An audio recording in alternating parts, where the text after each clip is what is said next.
The president of the IFO in Germany, he just looked at data from 8,000 managers surveyed within the last week and has reported that the consumer sentiment index for businesses in Germany has never ever been lower. The outlook has worsened in both the manufacturing and service sectors. The ailing German industry is currently reeling particularly badly, said IFO survey director Klaus Wallraab.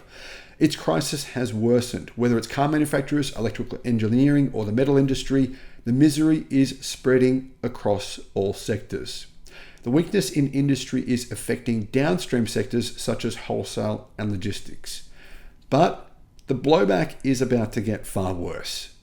The crisis with German automakers, Mercedes, Audi, BMW, Volkswagen, and Porsche, well, that hasn't hit the fan yet. And when it does, things could turn into an absolute economic disaster. VP Bank's chief economist Thomas Gitzel said this: in addition, the heavyweight automotive industry is undergoing an enormous structural change. The switch to electromobility is leading to a considerable shift in value chains. In other words, we don't make the cars the world wants anymore.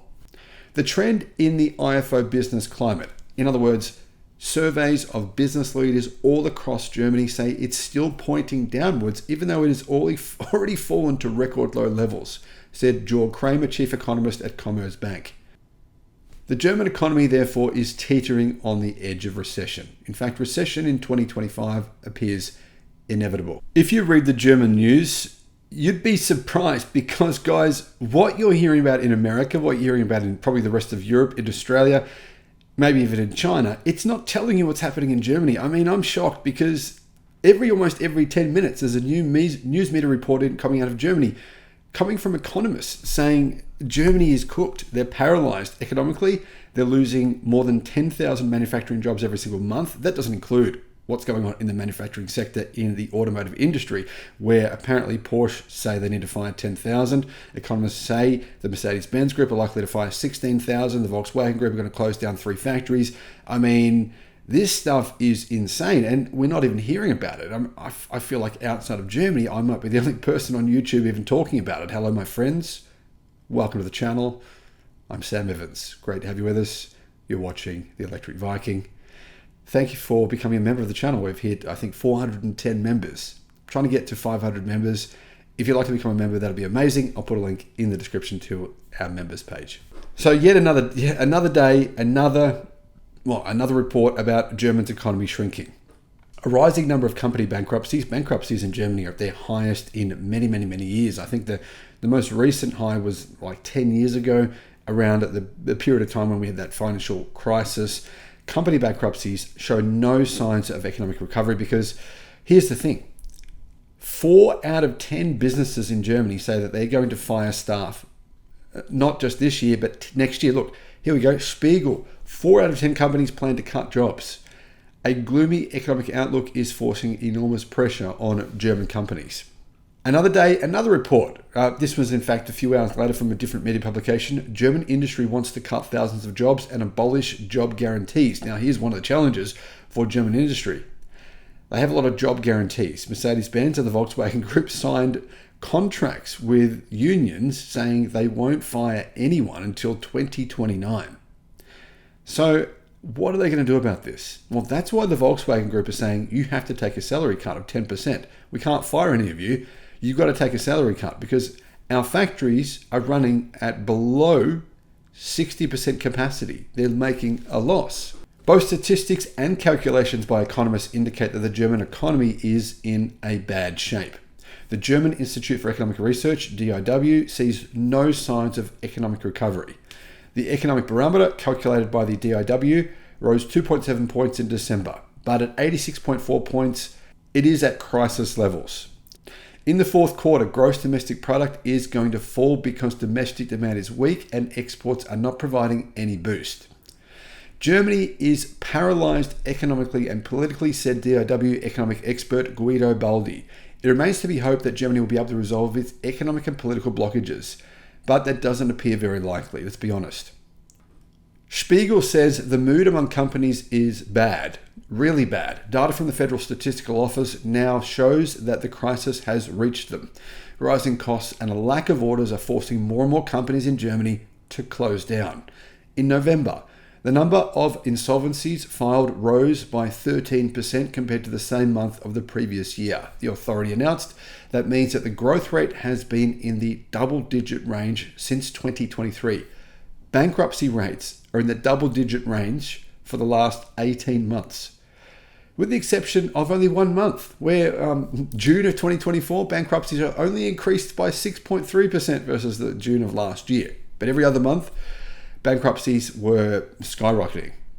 The quick indicator for regular insolvencies uses reports from the platform, which I can't pronounce the word, but anyhow, this official statistics use data from courts directly, which are not available so quickly because they are checked again. According to final results, says Spiegel.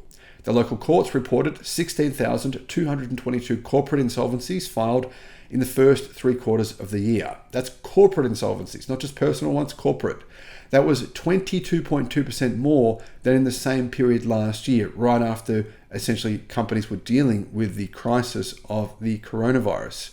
The last time a higher level was seen in the first 3 quarters of the year was more than 10 years ago.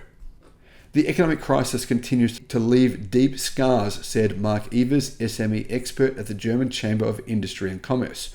More and more companies are having to close their doors. A drop in demand from home and abroad, high costs for energy and skilled workers, tax and bureaucratic burdens. This creates a toxic mix for many companies. This is a little bit surprising in my opinion, especially seeing as Tesla have invested billions of dollars in the German economy over the past few years. And that investment should have flowed on to other areas of the automotive industry. Now you might be thinking, oh, Tesla's only one factory, but it's one enormous factory. And for every one direct automotive industry job, that generally employs a further 10 people. So the fact that Tesla have hired a lot of people, invested a lot of money into various areas, you would think that would, not necessarily cancel out these bankruptcies, but certainly maybe help to reduce them a little bit with all that extra demand coming from Tesla. But it's not enough. It's nowhere near enough. At the same time, the weak economy is alleviating the problem of the shortage of skilled workers in some areas. But according to a survey by the German Chamber of Industry and Commerce among around 23,000 companies, 43% of companies are currently unable to fill vacancies, partially because they cannot find suitable workers. 43% of companies cannot fill skilled job vacancies. Now, you would think, being in Europe, surely Germany would have access to skilled workers from other cities, other countries potentially, but 43% of companies say they can't find staff, the right staff anyway. However, from companies' point of view, the shortage of skilled workers is now only the 4th most important business risk, ahead of domestic demand, economic policy, conditions, and labor costs, which are skyrocketing. Labor costs in Germany are higher than any other country on the European bloc. On the 10th of December, Spiegel reported that they had data on where jobs are being lost in Germany. They say the German industry is in crisis. The need for workers is actually falling and companies are cutting jobs everywhere. Here's the interesting fact that people don't realize. Germany is still a country of factories. Manufacturing is crucial to Germany, but China is taking much of that manufacturing away. 20% of Germany's economic output comes from factories, from industry. This share is higher than in any other large European country. But this economic engine has stalled. There are various reasons for this. Cheap gas deliveries via pipeline from Russia are a thing of the past, so energy costs have increased. Production costs have increased. Bureaucratic requirements have increased. Taxes are high in Germany. The traditionally export-oriented industry suffers when international conflicts slow down world trade. The companies in Germany that are concerned, and I'm talking almost all of them, have been facing these pressures now for years. This didn't just happen last night. Industrial turnover in Germany was 4.2% lower from January to September than in the same period last year when it was bad as well. So industrial output was on the decline significantly in 2023, but this year it's only gotten worse. As a result, many automotive factories and other manufacturing plants are operating well below capacity, and that means they're mostly operating at a loss. Against this backdrop, bad news is piling up from Germany's executive suites. Several companies have announced this year that they want to cut thousands of jobs, potentially tens of thousands in some places, or close entire factories in Germany. That's a way for them to get around not being able to fire anyone, right? The Volkswagen Group, Mercedes, Porsche, they have contracts, we can't fire anyone. Instead of firing them, they simply close down the factory. That's what their plan is, because that way they can actually solve the problem. Now, if they could fire staff, maybe they can fire 10-20% of the staff in that factory, make it more efficient, and make it potentially profitable, but they can't do that. According to EY, the number of employees in the local industry has fallen by 50,000 within a year, but more cuts are coming next year. In fact, companies in Germany say much deeper cutting is needed over the next 12 months. Some new settlements that the state wanted to support with taxpayers' money are also in danger of failing. This affects not only the automotive industry and its suppliers, but also the basic materials industry and even future fields such as the solar and semiconductor industries. Now, this map here from Spiegel brings together major announcements this year that affect at least 1,000 jobs or have made national headlines. Only industrial companies are included. Not shown are the agricultural and trading group BayWa, which also announced the elimination of 1,300 jobs last week, or the logistics company DB Cargo, which is planning to eliminate 5,000 jobs. This is not a complete map, but it gives you an idea of the blood loss in Germany, of the cuts of the jobs that are being lost. Germany's most important industry, the automotive industry, has not been able to match its record production from 2017 ever. It's on the decline since then. The coronavirus crisis initially caused demand to collapse, and the important sales market of China, well, it's taking away sales. Basically, these powerhouses, Mercedes-Benz, Audi, Volkswagen, Porsche as well, BMW, their sales in China are slowing, they're contracting. And a lot of the sales that they were making in China were of German-made cars. And the Chinese now, they're saying, well, we can do it better. Why do we need them? In the growth field of electric cars, Asian manufacturers are competing with local companies in Germany. And the cost to produce an electric car in China is around 50% less than the cost to produce one in Germany. Germany can no longer compete.